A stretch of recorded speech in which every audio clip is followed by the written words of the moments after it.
செய்தி வெளியீடு எண் 336 நாள் 3/7/2026.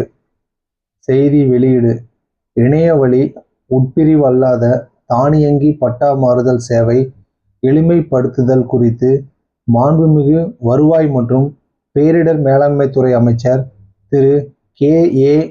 செங்கோட்டையன் அவர்களின் அறிக்கை. மக்களுக்காக அரசு என்பதை குறிக்கோளாக கொண்டுள்ள தமிழ்நாடு முதலமைச்சர் மாண்புமிகு திரு ச. ஜோசப் விஜய் அவர்கள் ஒவ்வொரு துறையிலும் மக்கள் நலம் சார்ந்த பல்வேறு திட்டங்களை எளிமைப்படுத்தவும், அதன் பயன்கள் மக்களை விரைந்து சென்றடையவும் அறிவுரை வழங்கி வருகிறார்கள். வருவாய்த்துறையை பொறுத்தவரையில் நில உரிமையாளரின் சொத்தை உறுதிப்படுத்தும் ஆவணமாக கருதப்படும் பட்டாவினை விரைந்து வழங்கும் வகையில் உட்பிரிவு இல்லாத சொத்து பத்திரப்பதிவு அலுவலகத்தில் முடிவுற்றதும் விற்பனை செய்பவரின் பெயர், புல எண் மற்றும் பரப்பளவு ஆகியவை இணையதள பட்டாவில் உள்ள பெயர் மற்றும் இதர விவரங்களோடு ஒன்றாக இருந்து வில்லங்கங்கள் ஏதும் அந்த சொத்தின் மீது இல்லாதிருப்பின் அதனை வாங்குபவரின் பெயருக்கு தானியங்கி முறையில் இணையதள வழியில் பட்டா மாறுதல் செய்து தரப்படுகிறது. தற்போது அமுல்படுத்தப்பட்டு வரும் இந்த நடைமுறையில் சில இடர்பாடுகள் உள்ளதை அறிந்த மாண்புமிகு தமிழ்நாடு முதலமைச்சர் அவர்கள் இவற்றை உடனடியாக களைந்து உட்பிரிவு இல்லாத சொத்தை வாங்கியவரின் பெயருக்கு தானியங்கி பட்டா மாறுதல் சேவை அளிக்க மாண்புமிகு முதலமைச்சர் அவர்கள் அறிவுறுத்தி உள்ளார்கள். மாண்புமிகு தமிழ்நாடு முதலமைச்சர் அவர்களின் அறிவுரையின் பேரில் இது குறித்து 12/6/2026 அன்று எனது தலைமையில் ஆய்வு கூட்டம் நடைபெற்றது. இந்த கூட்டத்தில் அரசாணை நிலை எண் 84 வருவாய் மற்றும் பேரிடர் மேலாண்மை NIA 2 துறை நாள் 4/2/2020 குறித்து விவாதிக்கப்பட்டு சில திருத்தங்களை மேற்கொள்ள முடிவு செய்யப்பட்டது. மேற்படி கூட்டத்தில் எடுக்கப்பட்ட முடிவிற்கு ஏற்ப முந்தைய இணைய வழி உட்பிரிவு அல்லாத தானியங்கி பட்டா மாறுதலில் உள்ள இடர்பாடுகள் கண்டறியப்பட்டு அதனை சரி செய்து திருத்திய அரசாணை நிலை எண் 526 வருவாய் மற்றும் பேரிடர் மேலாண்மை துறை நாள் 25/6/2026 இவ்வரசால் வெளியிடப்பட்டுள்ளது.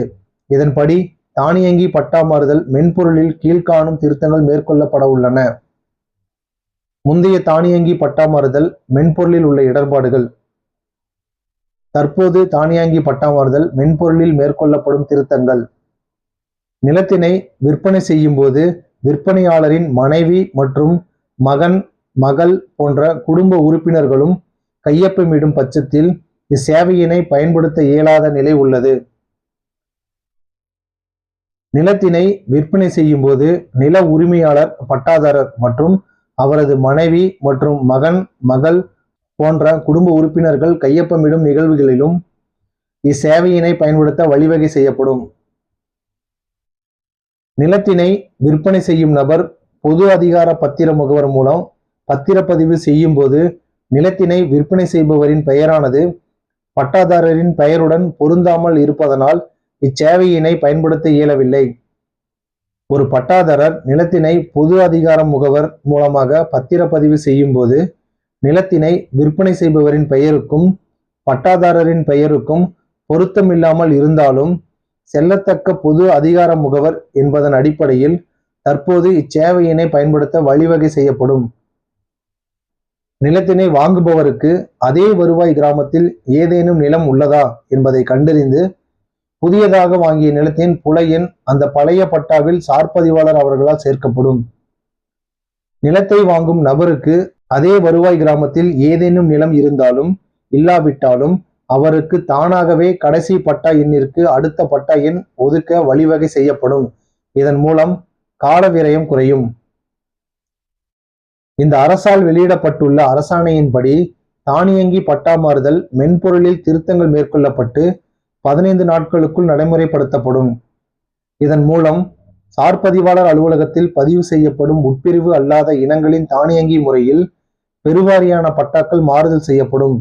இதனால் பொதுமக்கள் நிலத்தினை பதிவு செய்த பிறகு பட்டா மாறுதல் தொடர்பாக சார்பதிவாளர் அலுவலகத்திற்கோ வட்டாட்சியர் அலுவலகத்திற்கோ நேரில் செல்லும் நிலை தவிர்க்கப்படுகிறது.